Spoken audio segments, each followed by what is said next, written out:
ਜਾਨਵਰਾਂ ਦੀ ਸੁਸਤ ਤੇ ਖਤਰਨਾਕ ਬਿਮਾਰੀ ਜ਼ਹਿਰਬਾਦ। ਇਹਦੇ ਇਲਾਜ ਵਾਸਤੇ ਦੇਸੀ ਕਾਮਯਾਬ ਨੁਸਖਾ ਲੈ ਕੇ ਆਏ ਇਸ ਵੀਡੀਓ 'ਚ। ਵੀਡੀਓ ਸ਼ੁਰੂ ਕਰਨ ਤੋਂ ਪਹਿਲੇ ਰਿਕਵੈਸਟ ਹੈ, ਵੀਡੀਓ ਨੂੰ ਆਪ ਵੀ ਮੁਕੰਮਲ ਵੇਖੋ, ਸ਼ੇਅਰ ਕਰੋ ਤਾਂ ਕਿ ਦੂਸਰੇ ਲੋਕ ਇਹ ਤੋਂ ਫਾਇਦਾ ਹਾਸਲ ਕਰਨ। ਆਨੇ ਆ ਵੀਡੀਓ ਦੀ ਤਰਫ। ਕੁਝ ਜਾਨਵਰਾਂ ਨੂੰ ਜ਼ਹਿਰਬਾਦ ਦੀ ਸ਼ਿਕਾਇਤ ਹੁੰਦੀ ਹੈ। ਫਾਰਮਰ ਨੂੰ ਉਹਦਾ ਇਲਮ ਨਹੀਂ ਹੁੰਦਾ ਤੇ ਉਹ ਰਫਤਾ ਰਫਤਾ ਜਨਾਬ ਜੀ ਸ਼ਿੱਦਤ ਇਖਤਿਆਰ ਕਰ ਜਾਂਦੀ। ਫਾਰਮਰ ਨੂੰ ਜਦੋਂ ਇਹਦਾ ਪਤਾ ਲੱਗਦਾ ਹੈ ਉਦੋਂ ਤੱਕ ਜਾਨਵਰ ਕਾਫੀ ਸ਼ਿੱਦਤ ਦੇ ਵਿੱਚ ਚਲਾ ਜਾਂਦਾ।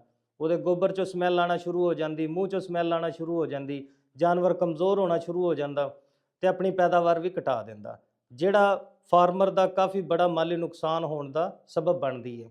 ਇਹਦੇ ਹੱਲ ਵਾਸਤੇ ਕਾਮਯਾਬ ਦੇਸੀ ਨੁਸਖਾ ਲੈ ਕੇ ਆਏ ਇਸ ਵੀਡੀਓ 'ਚ।